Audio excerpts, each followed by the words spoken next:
მუსიკა, კულტურა, სპორტი, განათლება, უცნობი და ნაცნობი ისტორიები, საინტერესო ადამიანები ჯვარის ხმაზე. შენი ხმა ისმის აქ, მარიამ შეროზიასთან ერთად.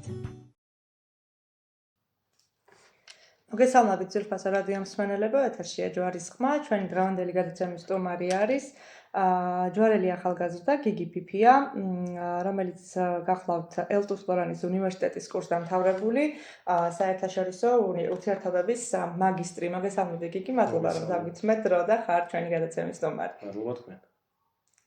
რომ დავიწყოთ შენს უცხოურ გამოცდილებაზე, როგორ მიხვედი იმ გადაწყვეტილებამდე, რომ გესწავლა უნივერსიტეტში და რა იყო ძირითადი მამოტივირებელი, რამაც მიგაღებინა ეს გადაწყვეტილება? კი ბატონო, მადლობა კიდევ ერთხელ მოწვევისთვის. მოკლედ 2018 წელს მე კავკასიის საერთაშორისო უნივერსიტეტში ჩავირიცხე საბაკალავრო პროგრამაზე და დაახლოებით ჩემი წელიწადნახევრიანი სწავლების შემდეგ დაიწყო კოვიდი და იყო შესაძლებლობა რომ სხვადასხვა პროგრამებით თუ აქტივობით მესარგებლად და გამომეყენებინა ეს შესაძლებლობა. სწორედ ამიტომ დაახლოებით 2020 წლის ზაფხულში უკვე მე მივიღე რამოდენიმე შემოთავაზება ერასმუსის გასვლითი კურსის შესახებ და წავედი ხორვატიაში, აიქაურ არასამთავრობო ორგანიზაციაში დაახლოებით წელიწადი და 3 თვე მოხალისე შემდეგ პროექტის კოორდინატორად. მაგ პერიოდში ცხოვრების პირობებში გავიცანი ძალიან ბევრი უცხოელი ჩემი კოლეგა, მათთან ისეთი ინტენსიური საუბრის, კომუნიკაციების და ინფორმაციების გაცვლა გამოცვლის ესე ვთქვათ პირობებში და პერიოდში მივაკვლიე ისეთ შესაძლებლობებს, რომელიც მე სამწუხაროდ არ ვიცოდი და არ მქონდა ამაზე წვდომა. მათი რეკომენდაციით და მათი გამოცდილებიდან გამომდინარე, რამოდენიმე პროგრამაზე სამაგისტრო პროგრამაზე მივიღე ესე ვთქვათ ინფორმაცია და გადავწყვიტე უშუალოდ ჩემი აპლიკაციით შევსება და ჩემი კანდიდატურის დაყენება კონკრეტული პროგრამის ფარგლებში. ამიტომ სწორედ ერთ-ერთი პროექტი იყო ეს სასტიპენდიო პროგრამა უნგრეთში, რომელშიც გავაგზავნე ჩემი აპლიკაცია და წარმატებით მოკლედ შეირჩა ჩემი კანდიდატურა და დაახლოებით 2023 წლის სექტემბერში უკვე ოფიციალურად ჩავერიცხე უნგრეთის ყველაზე ძველ და ყველაზე ცნობილ უნივერსიტეტში.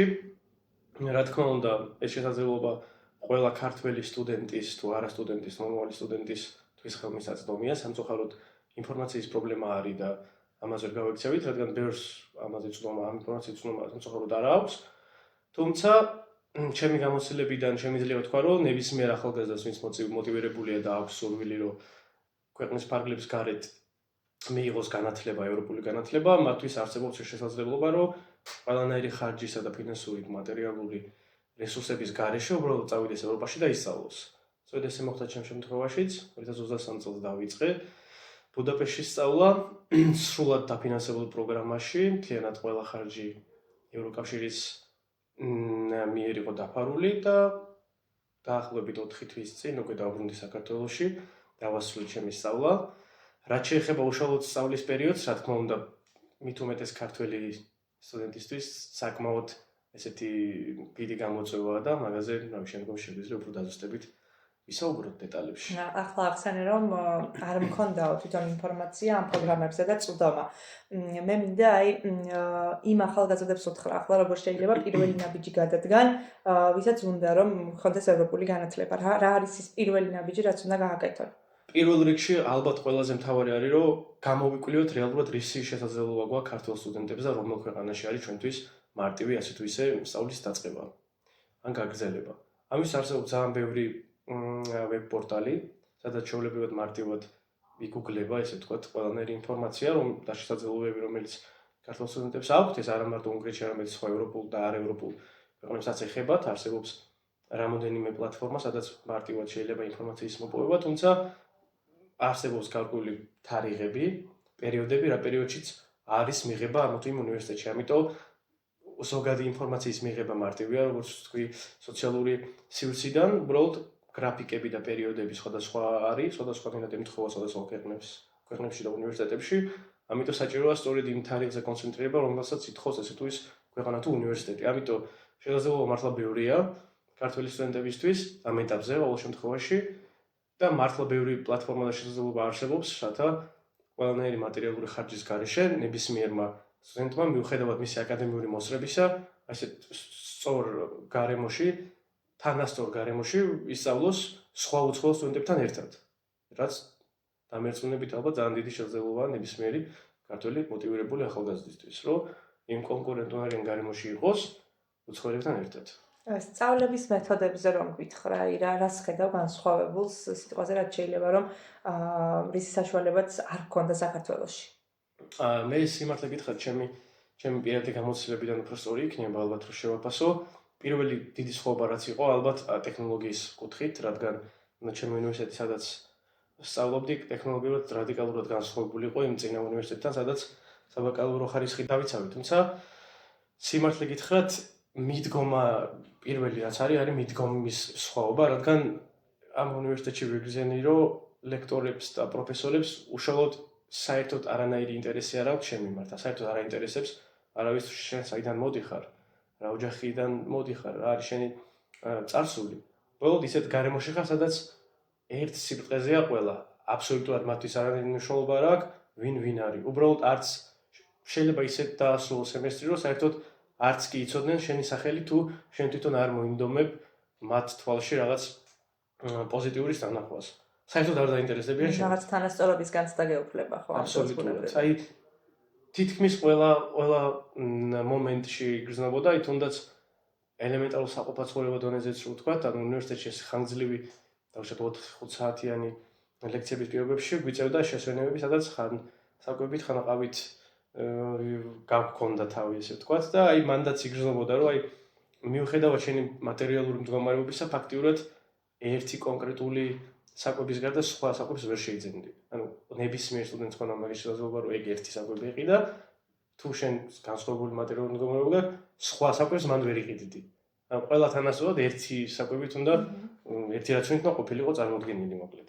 ანუ აქაც იგრძნობოდა, რომ აი ყველა ერთნაირია, იქ არ არის მნიშვნელობა შენ ვინ ხარ რეალურად და გრძნობ თავს ისე როგორც დარჩენი ყველა. ეს ავტომატურად ამცირებს რაღაც რისკებს, რაღაც ბულინგის მსხვერპლი გახდე, ან ისეთ გარემოში იგრძნობ თავი, სადაც მე მგონი ან ნაკლებად ან მეტად შენზე მატერიალურად სხვა ფენის წარმომადგენლები ან ამის განსა ყველანაირად გეკარგება, იმიტომ რომ ყველა ერთნაირი ხართ მაგ პერიოდში. მიუხედავად იმისა, ის მდიდარი ქვეყნის წარმომადგენელია თუ შესაბამისად უფრო ღარიბი ქვეყნის წარმომადგენელი, ესე ვთქვათ უხეშად. ამიტომ ხო ეს პირველივე გრძნობა ეგ იყო, რომ აი რაღაც თანასწორ გარემოში ხარ. სირთულებთან ერთად, რა თქმა უნდა, ხარ. ბევრი ქართველი მანდა არ ვიყავით. ნუ რა თქმა უნდა, ხიქ ძალიან პატარა ესე ვთქვათ სოციუმი გქონდა ქართველებს, დაახლოებით 40-50 სტუდენტამდე ვიყავით ჯამში, ჩემ უნივერსიტეტში 3 თუ 4. კონტაქტი რა თქმა უნდა გქონდა, იმიტომ რომ ზოგს უფრო მეტი ინფორმაცია გქონდა რაღაც დოკუმენტებთან დაკავშირებით, რაც ჩვენ გვჭირდებოდა, ან პირიქით. ამიტომ გვიწევდა თითქმის. სიმკაცრის თვალსაზრისით სწავლება ისეთია ცოტა თავისუფალი თუ არის რაღაცა კონკრეტული მოთხოვნები, რაც აუცილებლად უნდა შეასრულო? კი, კონკრეტული მოთხოვნები კაფიოდ სემესტრის დაწყებამდე ყველამ ვიცით, თუ ამა თუ იმ საგანში თუ რა არის ძალიან კაფიოდ გაწერილი, რაც ნებისმიერ სტუდენტს უნდა შეასრულოს საგნის წარმატებით გავლის სურვილის შესაბამისად, თუ არ გაქვს ამის სურვილი მარტივად შეგიძლია რომ უბრალოდ არიარო და ამაზეც პრობლემა არა, რადგან საბოლოოდ მაინც შენ გექნება პრობლემა. და ძირითადში რო ვთქვა, აი ძალიან ისეთი სიხის და ხისტი პოლიტიკა და ძალიან ესე ვთქვათ, გაწერილი თითქოს გეგმის მსგავსად მიმავალი სტრუქტურა არც ეს არ ქონდა, უფრო თავისუფლად იყო. ყველა პროფესორი თავისი სტილით ძირითადად მართავდა სესიებს და ლექციებს, ანუ მათი არჩევანი იყო თუ როგორ. მაგალითად ერთი მახსენდება, რომ ერთ საგანში დაახლოებით 9 კვირა გქონდა ეგ საგანი და ამ 9 კვირიდან 6 კვირა სულ გარეთ გქონდა ლექციები. ანუ უნივერსიტეტში არ გქონია არასდროს. ხან კაფეში გქონდა, ხან პარკში ვისხედით, ხან ქალაქის რაღაც ნაწილში ერთ ადგილას ვიკრიბებოდით. მოკლედ ესეთი იყო. ნუ გააშენე სპეციფიკას და ლექტორს. ძირითადად ლექტორები უნგრელები არ მყავდა. მყავდნენ ინგლისელი, კანადელი, ამერიკელი ლექტორები, ნუ სხვადასხვა ევროპელი ქვეყნიდანაც იყვნენ. უნგრელებიც ცხადია, მაგრამ არა დიდი რაოდენობით. და მოკლედ მათი გემოვნებიდან გამომდინარე ხდებოდა ძირითადად დაგეგმვა. რა თქმა უნდა ჩვენს გვეკითხებოდნენ თუ გვაწყობდა ეს. ხო, აი ამის კითხვა მინდოდა, რამდენად იყო სტუდენტების აზრი გათვალისწინებული, თქვენს ინტერესებზე მორგებული. იყო. თავიდან აიცით როგორ იყო, აი პირველივე კვირაში უკვე გვაცნობდა დაახლოებით მის გეგმას, მის სტრატეგიას, როგორ უნდა რომ წამართულიყო. თუ რა თქმა უნდა წინააღმდეგი ვიყავით, ან უკეთეს თავაზობდით, ნუ ყოველ შემთხვევაში ეს ორი ბმაში იყო. თუ წინააღმდეგი ვიყავით, მაშინ უეჭველი უნდა გვეთქვა ის, თუ რას ვფიქრობდით ჩვენ, რა შეიძლება ყოფილიყო, თუ ეს არა. თუ ჩვენ შევთავაზებდით უკეთეს ვარიანტს და უკვე სტუდენტები გადაწყვეტით, ავტომატურად იცვლებოდა ეს გეგმა, მაგრამ ძირითადად ისეთ საინტერესო პერიოდი იყო საგნებით და თვითონ შემეცნებით იკითხით, რომ ძირითადად ჩვენ მივყვებოდით ლექტორების ესეთ დაგეგმილ იმას კურსებს, რადგან ძალიან საინტერესო და ესეთი შთამბეჭდა ვიყო ნამდვილად. ამიტომ მაგ კუთხით ხო ძალიან ისეთი იყო სხვადასხვა არაერთგვაროვანი სხვადასხვანაირი კურსები შედგა. ყოველდღიურობაზე, იქაურ ცხოვრებაზე, აი როგორია უნგრეთში ჩასული ქართველი სტუდენტის ერთი დღე. ხო, თავიდან ძალიან რთული, რადგან პირველ რიგში გჭირდება ინფორმაციის შეგროვება, როგორც თქვი დოკუმენტაციის კუთხით, რომ ეს ყველა შენი საჭირო დოკუმენტაცია ერთად აკუმულირება მოახდინო ამ ყველაფრის ერთად. ამისათვის ბევრი ინფორმაციის გაცვლა, გამოცვლა, სხვადასხვა ადამიანთან შეხვედრა, საუბარი, ფორმალური თუ არაფორმალური. ამ ყველაფრის შემდეგ, როცა ამ ბიუროკრატიულ საქმიანობას მორჩები უკვე. ანუ ამ ყველაფერთან უბრალოდ დავაზუსტოთ. ამ ყველაფერთან ხარ მარტო, თუ არის რაღაცა ჯგუფი, რომელიც გეხმარება? ფაქტიურად მარტო, რადგან ანუ ყველა რაღაცით დაკავებული არის, ყველას ან რთული საუნივერსიტეტო პერიოდი აქვს, ან მუშაობენ. ამიტომ პირდაპირ ვთქვა, ანუ არავის ზედმეტი დრო არ აქვს, რომ აი მოახერხოს, რომ შენთან ერთად წამოვიდეს რაღაც საბუთის ამბავში. დაგეხმაროს, უბრალოდ ინფორმაცია შეიძლება მოგაწოდოს, თუ სად შეიძლება ესე თუ ის დოკუმენტაცია გაკეთდეს. ხო, აი ეგ იყო ყველაზე დიდი სირთულე თავიდან, რადგან რეალურად არც ნორმალურად გაქვს ინფორმაციაზე წვდომა, რომ რეალურად რა უნდა აიღო, რა არ უნდა აიღო. ამაში უნივერსიტეტის გეხმარება რაღაც დოზით, რომ აი ეგ გეხმარება უნივერსიტეტისთვის საჭირო დოკუმენტაციის შეგროვებისთვის და არა იმისთვის, რომ ლეგალურად ევროკავშირში იცხოვრო. ანუ ეგ მეორე უკიდურესობაა, რომ აი ევროკავშირში ლეგალურად ცხოვრებისთვის დოკუმენტაციის მოპოვება ფაქტიურად მარტო გიწევს.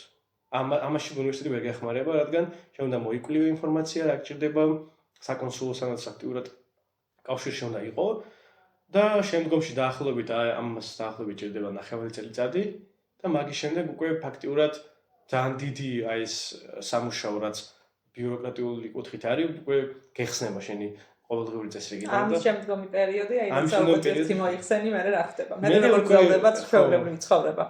ო, მე უკვე უფრო მარტივი ხდება იქ ყოფნა, რადგან პირველ რიგში რაც პირველი სხვაობა მე ვიგრძენი ჩემ თავთან ისა იყო, რომ უნგრეთში ზოგადად ძალიან უყვართ დილის ცხოვრება. ღამის ცხოვრება უნგრეთში პოპულარული ამბავი არ არის. რაც შემთხვევით სიახლე იყო, ჩემი პირადი გამოცდილებიდან არ იყო ეგრე. ამიტომ დამჭირდა ძალიან ისეთი პერიოდი შეგუება, რომ დილის 7-8 საათზე უკვე უნივერსიტეტში ხარ. ამისთვის გჭირდება დაახლოებით საათნახევრით ადრე მომზადება, რომ მაგ პერიოდს ისე შევხვდე მომზადებულად. ამიტომ ხო, დილით ცხოვრება ცოტა ესეთი ჩელენჯი იყო, მაგრამ ეგეც მიჩვევადი აბსოლუტურად.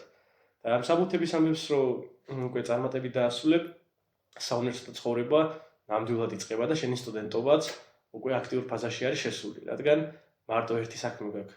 გასაკეთებელი არ ნერვიულობა საბუთებზე, არც აი მე სხვა ბიუროკრატიულ ამბებზე, უბრალოდ მარტო მოტივირებული ხარ შენი უნივერსიტეტო ცხოვრებით, რაც ძალიან მრავალფეროვანია, რადგან იმ ჯგუფში სადაც ხარ, მიუხედავად იმისა, როგორი ჯგუფია, ყველა შენნაირია, ყველას შენსავით პრობლემა აქვს, ყველა შენსავით ცდილობს რაღაცა ახალის სწავლას, ყველა შენსავით აინტერესებს ქალაქი, ყველა შენსავით დადის შენთან ერთად, მოკლედ ძალიან ისეთია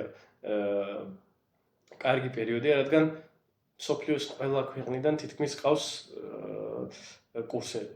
გარდა ლექციების და სემინარებისა, რითი შეიძლება რომ დაკავდე და აკეთო თავისუფალ დროს, რომელიც გრჩება?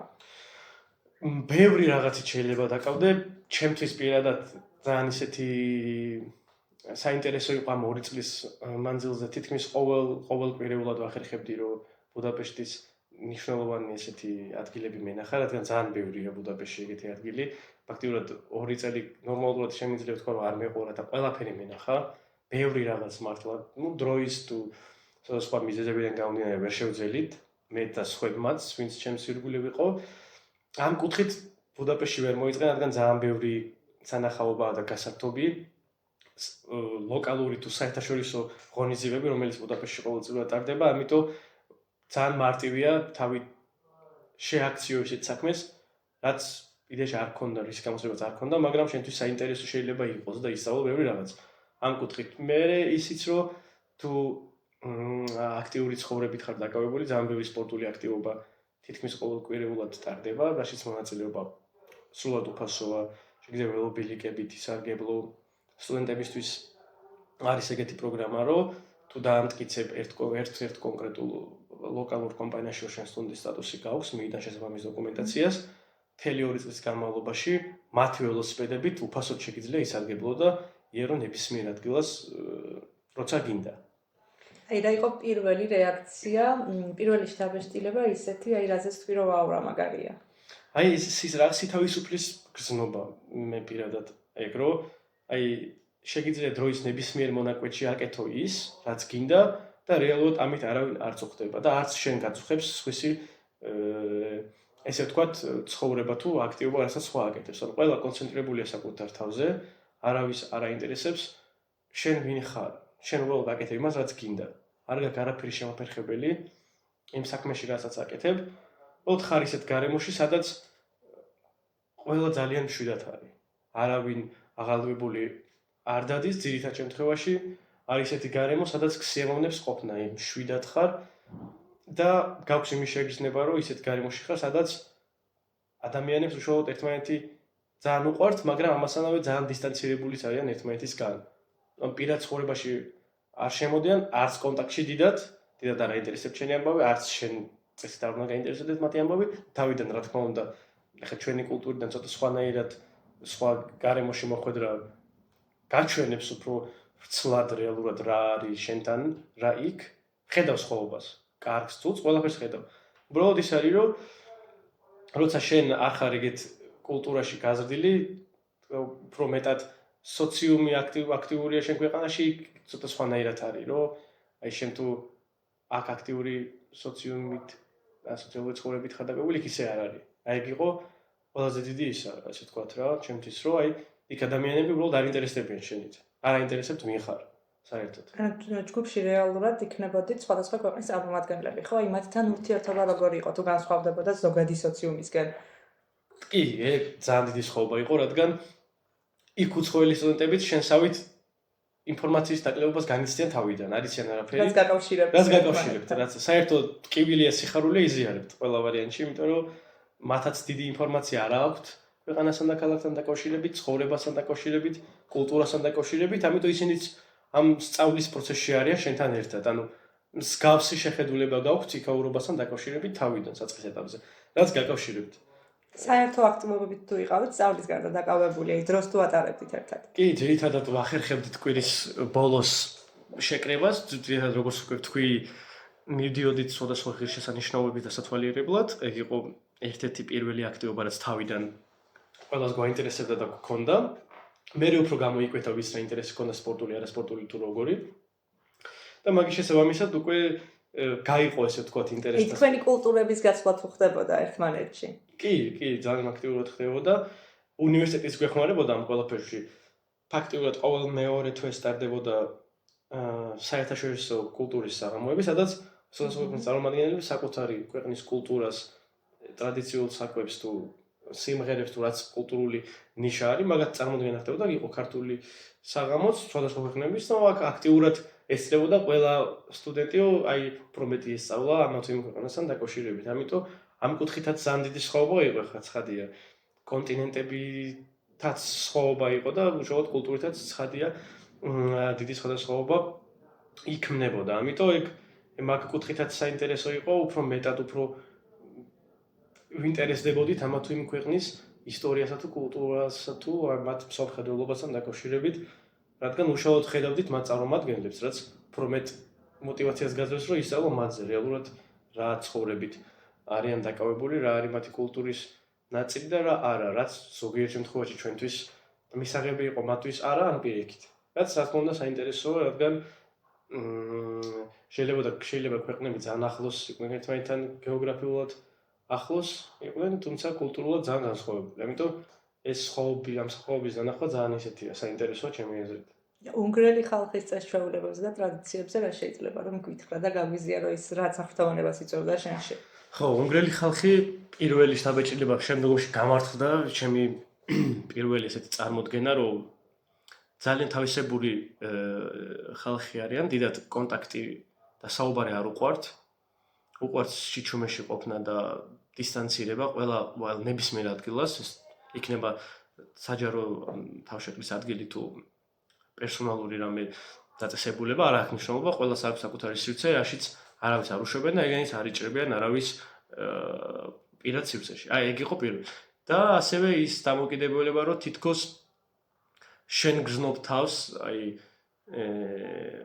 ისეთ გარემოში, სადაც საერთოდ არავის არ აინტერესებს თუ ვინ ხარ. ანუ მე მქონია ეგეთი ცხოვრებისეული გამოცდილება, რომ კერძო კორპუსში ცხოვრობდი და ფაქტიურად არც ერთ ჩემ მეზობელს ჩემთვის გამარჯვება არ უთქვამს 2 წლის განმავლობაში. იყო ეგეთი მომენტებიც, რომ აი საერთოდ არ იცოდნენ მე ვინ ვარ, ახალი განმოსული ვიყავი, მათ ძალიან პატარა ესეთ ქუჩაზე და იქ ფაქტიურად არავინ არ დაინტერესებულა თუ მე ვინ ვიყავი. ან კარის მეზობელს არ უკითხავს უნგრელი ვარ თუ არა. ანუ რეალურად ეგეთი დამოკიდებულებაა, რომ მათ აქვს თავისი თავიანთი პირადი ცხოვრება, იმის იქით არ აინტერესებთ. დიდად სოციალურად აქტიური ცხოვრება არ აქვს და კომუნიკაბელურები დიდად არ არიან. აი ეგ იყო ჩემი პირველი წარმოდგენა, რაც შემდგომში არა მარტო მე სხვებსაც იგივე შთაბეჭდილება დარჩათ. მაგრამ თუ შეეცდები რომ დაუახლოვდე და თუ მათაც იგივე სურვილი აქვს, მაშინ ძალიან მჭიდრო კავშირში შეიძლება შენთან შემოვიდნენ. თუ არა და საერთოდ ახლოსაც არ არის მაგ ყველაფერთან რა. თუ რაღაც ისეთი დაინახე შენში, რაც მათ შეახვთოვანებას იწვევს, ან ისეთი რაც არც არ ვნახავთ, დაინტერესდებიან. თუ უბრალოდ ორდინალურად იცხოვრებ, საერთოდ არ აინტერესებთ შენი წარმომავლობა თუ რამე სხვა. რაიმე უცნაური ხო არ გახსენდება ისეთი, რაც შეიძლება რაზეც მაშინ გენერვიულა, მაგრამ დღესა და ესე ღიმილნარევად გახსენდება. ხო, აი იყო ეგეთი შემთხვევა რამოდენიმე, აი უშუალოდ კონტაქტი ქუჩაში, ანუ ხალხთან იყო ისეთი შემთხვევები, რომ აი უნგრელებს დიდად ინგლისურად საუბარი არ უყვართ. ურჩევნიათ ხოლმე საკუთარ ენაზე ისაუბრონ და ბევრი ისეთი მომენტი იქნება, როცა მათ გონიათ, რომ შენ უნგრული უნდა იცოდე, რაღაც დოზით გრძნობიერ შევალდებულება გაქვს უნგრული ცოდნის, რაც საკმაოდ რთულია მოახერხო და ისწავლო ამ პერიოდში უნგრული ენა. მათ გონიათ, რომ შენ უნგრულის რაღაც დონე გაქვს და უბრალოდ არ გსურს უნგრულად საუბარი, რაც მათში აღშფოთებას იწვევს, მათ ყოველთვის სურთ საკუთარ ენაზე საუბარი, რაც ბუნებრივია.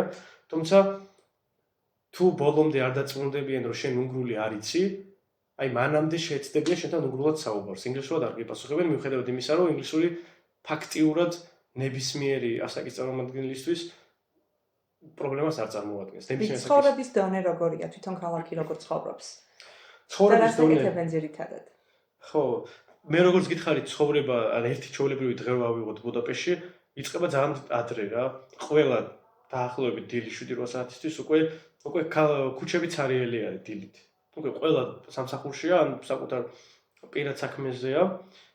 გასული დღის განმავლობაში ფაქტიურად ისეთი გრძნობა გექნება და ისეთი შთაბეჭდილება გექნება, რომ ქალაქი არის ცარიელი. აი, ძალიან იშვიათად თუ აი შესვენების პერიოდში თუ ნახე ადამიანი ან კაფეში ან სადმე დაწესებულებაში გამოსული. თუ არა, სხვა შემთხვევაში გონია, რომ ქალაქი დაცლილია, არავინ არ ცხოვრობს და საღამოთი თუ პარასკევი, შაბათი, კვირა ემთხვევა დასვენების პერიოდი, მაშინ აქტიურად გამოდის გარეთ. ხალხი და ერთობა და სხვადასხვა აქტივობები ტკავდება. მაგრამ კვირის განმავლობაში თითქოს ისეთი გრძნობა გაქვს, რომ ამ ქალაქში 1.5 მილიონი ადამიანი კი არა, ალბათ 100,000 ადამიანი არ ცხოვრობს. მიუხედავად იმისა, რომ ბუდაპეშტი საკმაოდ საინტერესო დაგეგმილი გეოგრაფიულად ქალაქი არის განაწილებული. ეგეთი გრძნობაა, რომ თითქოს მან ადამიანი არ ცხოვრობს. მოსახლეობის ძირითადი ნაწილი რას საქმიანობს? ძირითადად ხა ბუდაპეშტში, როგორც ალბათ უმეტეს დედაქალაქში საოფიცე საქმიანობით არის დაკავებული.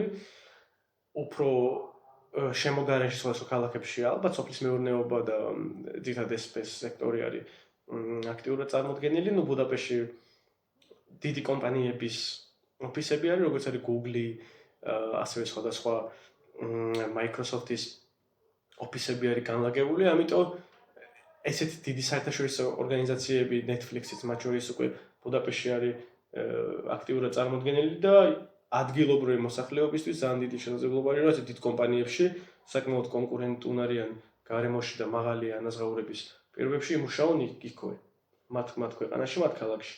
ამიტომ ძირითადი საქმიანობა ეს საოფისე საქმიანობით არიან მაქსიმალურად დაკავებული და მათი ცხოვრების რუტინაც ამაზე არის მორგებული ძირითადად. რომ აი დილით ადრე წასვლა და სადღაც 4-5 საათის უკვე დასრულებული სამუშაო დღე და შემდგომში უკვე სხვა ცხოვრების სტილი. აი შენს თავში რა შეცვალა ამ წლებმა და თუ დაგანახა გიგის სხვა კუთხით? კი, თავიდანვე ვიგზენი, რომ იქ სხვა უნარები დამჭირდებოდა იმისათვის, რომ არ დავკარგულიყავი და ჩემი საკუთარი თავი ალბათ წარმომეჩინა იმ დოზით, რაც მაქსიმალურად შევძელი. იმიტომ რომ თავიდანვე სირთულეებს აწყდები და ისეთ გარემოში ხარ, რომ რაღაც თუ არ ქენი შენით, უბრალოდ სხვანაირად ვერ იარსებებ მანდ. ამან განაპირობა ის, რომ მე ადამიანურად უფრო გამაძლიერა ამ ყველაფერმა, რადგან ისეთი პრობლემების წინაშე ვიყავი, რაშიც ფაქტიურად ვერავინ ვერ დამეხმარებოდა, თუნდაც საქართველოსთან ან იქ. არის ისეთი საკითხები, რომელიც მხოლოდ შენი პრობლემაა და შენ უნდა შეიცადო მის გადაჭრას. აი ეს იყო თუნდაც ბიუროკრატიული ამბებიდან დაწყებული, სწავლის პირობებით გაგრძელებული და უშუალოდ სწავლის პროცესის მიმდინარეობისასაც არის სირთულეები, რასაც მხოლოდ შენ აწყდები. ამიტომ ეს ერთი კუთხით კი სტრესულ გარემოში გამყოფებს რაღაც დოზით, მაგრამ საბოლოო ჯამში ძალიან გეხმარება პიროვნულად განვითარებისთვის. იმ პრობლემების შეჯახებით უფრო ძლიერი ადამიანი ხდები. რადგან შემდგომში ისეთი პატარა რაღაცები, რაც შეიძლება ადრე წარმოგედგინა ძალიან დიდ პრობლემად, ეგ უფრო პატარა ხდება და კანი გისქელდება რაღაც დონით იმ პრობლემების თავიდან ასარიდებლად, რაც წინათ გეგონა, რომ შეიძლება დიდი პრობლემა შენთვის ყოფილიყო. ალბათ უფრო თავდაჯერებულიც ხდები, როცა ამ ყველაფერს შენ თუ მკლავდები. შეიძლება ეგრეც უწოდოთ, კი, თავდაჯერებულიც ხდები და უბრალოდ შენი თავის რწმენა უფრო გიღრმავდება, რომ აი შენ შეგიძლიას გააკეთო, რადგან არაერთხელ გაგიკეთებია და იქ პიროვნულადაც გზრდის. რა გენატრებოდა ყველაზე მეტად? ალბათ ოჯახი, გარემო, სადაც გავიზარდე და ის ხალხი და ის ყოველდღიური ურთიერთობა, რაც მე საქართველოში მქონდა. ბევრჯერ მithქონდა ჩემი მეგობრებისთვის, იქაური კოლეგებისთვისაც, რომ ის გარემო მეანტრება, სადაც დილით როცა გახვალ თუნდაც ელემენტარული აქტივობის შესრულებად, ბევრ ნაცნობ ადამიანს ნახავ და მათთან გექნება რაღაც პატარა კომუნიკაცია, რაც გავსებს ენერგიით, რაც ბუდაპეშტში მართლა ძალიან იშვიათი არის და მაგის სინაკლებია ჩემთვის იყო ყოველთვის. მაგას ყოველთვის გრძნობდი, რომ აი ეს გარემო, სადაც ყველა გცნობს და ყველა საინტერესებს შენს და შენს ყველას ამბავი გაინტერესებს და მათთან უშუალო კომუნიკაცია გინდა, იქ არ არის რა. ხარ ისეთ გარემოში, სადაც არავის არ იცნობ. იქ ძალიან რთულია და გესმის ისეთი ენა, რომელიც შენთვის საერთოდ ახლოს არ არის და ყოველდღიურად ამის განგრძობით პროცესში ხარ, რომ ინგლისური ფაქტიურად არ გესმის, თუ უნივერსიტეტში არ ხარ, ქალაქში გესმის უნგრული ენა, რომელიც წარმოუდგენლად რთულია სასწავლად და ქართულზე ხო საერთოდ საუბარი არ გვაქვს. ძალიან იშვიათად თუ ვინმე ქართველი შეხვდეს ქუჩაში, ძალიან იშვიათად, ამიტომ აი რა გასწავლა უცხოეთში გატარებულმა ამ წელმა ისეთი, რაზეც თვლი, რომ საქართველოში ამას ვერ შევისებდი და ვერ გააკეთებდი. ხო, პირველ რიგში ის, რომ ისეთ გარემოში ვიცხოვრე და მამყოფა ამ პერიოდმა, რომელიც საქართველოში მე არ მქონია. გულისხმობ იმას, რომ ძალიან საერთაშორისო ინტერნაციონალურ გარემოში ვიყავი და რის შესაძლებლობაც არ მქონდა არასდროს. რადგან ყველა რასის წარმომადგენელთან მქონდა ყოველდღიური შეხება აბსოლუტურად. აი ეს იყო ძალიან დიდი ესეთი ცვლილება ჩემ ცხოვრებაში, რადგან მან მივხვდი, რომ თუ ამ ადამიანებთან მე საერთო ენის გამონახვა შევძლებდი, რაც საბოლოო ჯამში ასეთ ვისე წარმოდებით მოხერხდა, შემდგომში არც ერთი ადამიანის პრობლემა არ უნდა იყოს კომუნიკაციის ან ნორმალური ურთიერთობის დამყარება ვინმესთან, რადგან ეს ძალიან დიდ სირთულეებთან ასოცირდება. ამიტომ ამის გამოსაგება მე საქართველოში არ მქონია, რა თქმა უნდა, საქართველოში ძალიან ბევრი რასის წარმომადგენელი ცხოვრობს და საქმიანობს, თუმცა აი ესე ერთბაშად ასეთ გარემოში ყოფნა იყო ძალიან დიდი ცვლილება ჩემ ცხოვრებაში, რაც საქართველოში არასოდეს არ განმიცდია. აი იყო ერთ-ერთი ყველაზე დიდი, ესე ვთქვათ, განსხვავება, რაც მე ეგრევე ვიგრძენი.